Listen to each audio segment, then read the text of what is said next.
आदरणीय अध्यक्ष जी,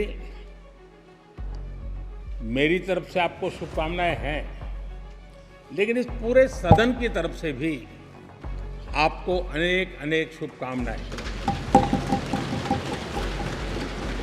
हमारे शास्त्रों में कहा गया है कि विनम्र और व्यवहार कुशल व्यक्ति सफल सहज रूप से होता है, और आपको तो उसके साथ साथ एक मीठी मीठी मुस्कान भी मिली हुई है। आपके चेहरे को ये मीठी मीठी मुस्कान पूरे सदन को भी प्रसन्न रखती है। क्या खूब बात कही प्रधानमंत्री ने। लोकसभा अध्यक्ष के चेहरे की मीठी मीठी मुस्कान पूरे सदन को प्रसन्न रखती है, और इस बात पर मेज सरकार के साथ साथ विपक्ष के सांसदों ने भी थपथपाई। और ऐसा हो भी क्यों ना, एक सुंदर मुस्कान पर तो हमारा देश दलगत राजनीति से ऊपर उठ ही सकता है। मुस्कान ओम बिरला की, जो 17वीं लोकसभा में भी नजर आती रही। हाँ, मैं आप विराजें, आपके नेता बोल रहे हैं। एक मिनट बशीर भाई, सर प्लीज, माननीय सदस्य प्लीज थोड़ा समय दीजिएगा सर प्लीज। ओम बिरला के चुनाव के वक्त पक्ष विपक्ष में कुछ तल्खी रही, लेकिन मत विभाजन की नौबत किसी तरह टल ही गई। और इस सत्र के शुरू होने से पहले विपक्ष ने भी ओम बिरला का स्वागत उसी तरह किया जैसे पक्ष ने किया। Speaker sir, the opposition would like to assist you in doing your work. Lok Sabha के अध्यक्ष के रूप में आप हर सांसद और हर दल को बराबरी का मौका और सम्मान देंगे। मुझे यकीन है कि आप वहां पर बैठे हैं तो यह ऐवान एक कीमती हीरे की तरह ना सिर्फ इस मुल्क की आवाम में, दुनिया में चमकेगा। ओम बिरला का स्वागत तो बड़े प्यार से किया गया, लेकिन लोकसभा स्पीकर के पद संभालते ही प्यार पुचकार वाली बातें कब तक चलेंगी, इस पर कुछ संशय हवा में तैरने लगा। क्योंकि इस बार स्पीकर साहब थोड़े तल्ख नजर आ रहे हैं। आते ही उन्होंने सदन को ये संदेश भी दे दिया है कि जब स्पीकर सीट से खड़ा हो जाए तो बाकी सभी बैठ जाएं, और ऐसा वो पहली बार कह रहे हैं ताकि अगले 5 साल तक बार बार ये बात दोहरानी ना पड़े। माननीय सदस्यगण, जब स्पीकर सीट से खड़ा हो जाता है तो मैं माननीय सदस्यों को अवगत कराना चाहता हूं, वो बैठ जाया करें। ये मैं पहली बार कह रहा हूं, मुझे 5 साल कहने का अवसर नहीं मिलना चाहिए। वैसे भी परंपरा यही है कि जब स्पीकर खड़े हो जाए या वो कुछ बोले तो सांसदों को शांत हो जाना चाहिए। खैर, लोकसभा अध्यक्ष ने इस नियम को याद दिलाते हुए अनुशासन को लेकर चेतावनी भी दे ही दी। इतना ही नहीं, सदन में शुरुआत के बाद उन्होंने और भी कई सांसदों को सख्त लहजे में समझा दिया कि सदन में सिर्फ कार्यवाही होगी, भाषणबाजी नहीं।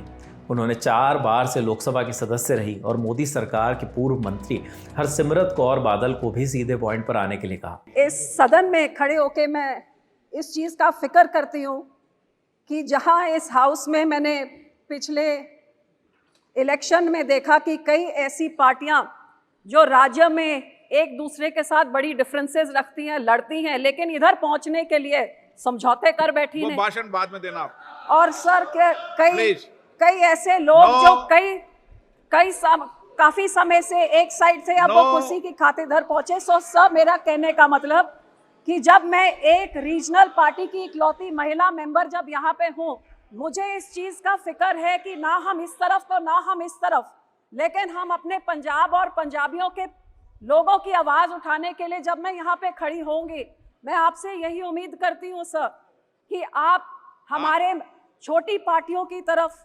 छोटे कम्युनिटीज की तरफ, माइनॉरिटी की तरफ भी आप वही निगाह के साथ जैसे आप बड़ी पार्टियों को देंगे, हमारे आरक्षण भी आप करेंगे, हमें भी आप मौका देंगे, और जितना पहले करते थे उससे थोड़ा ज़्यादा करके प्रिंसिपल्स ऑफ डेमोक्रेसी को आप जिंदा रखेंगे कि छोटी पार्टी चाहे होए, अकेला मेंबर चाहे होए, लेकिन लड़ाई उतनी ही तगड़ी होती है जितनी बड़ी पार्टियां लड़के, शायद उससे ज्यादा होती है। तो लड़के जब इधर पहले मौका नहीं दिया आपको।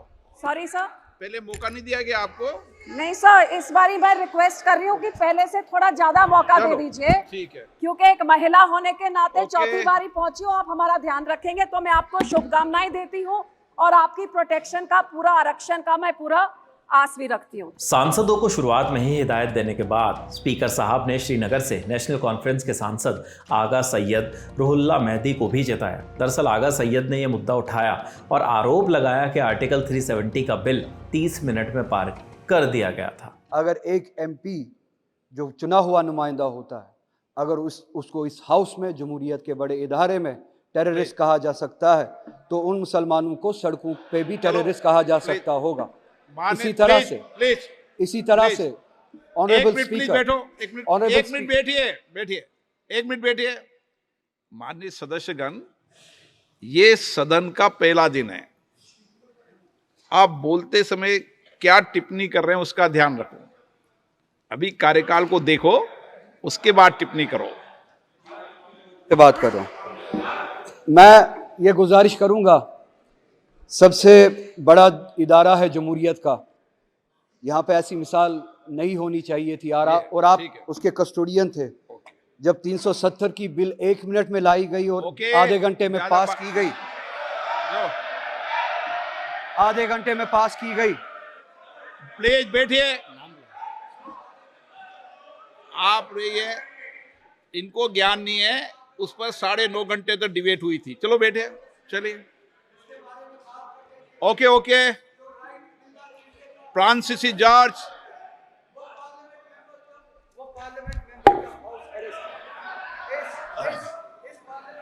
माननीय सदस्य, प्लीज सिट डाउन। इन तमाम सांसदों के बाद 27 जून को स्पीकर ओम बिरला का एक और वीडियो वायरल हो रहा है। इस वीडियो में तो वो 5 बार के सांसद दीपेंद्र हुड्डा को फटकारते हुए दिख रहे हैं।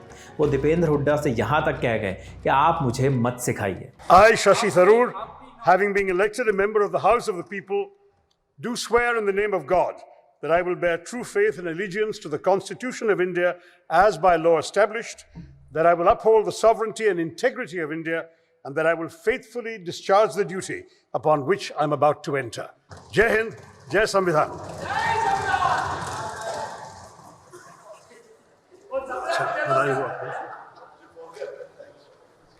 संविधान की शपथ तो ले रहे हैं, ये संविधान की शपथ है।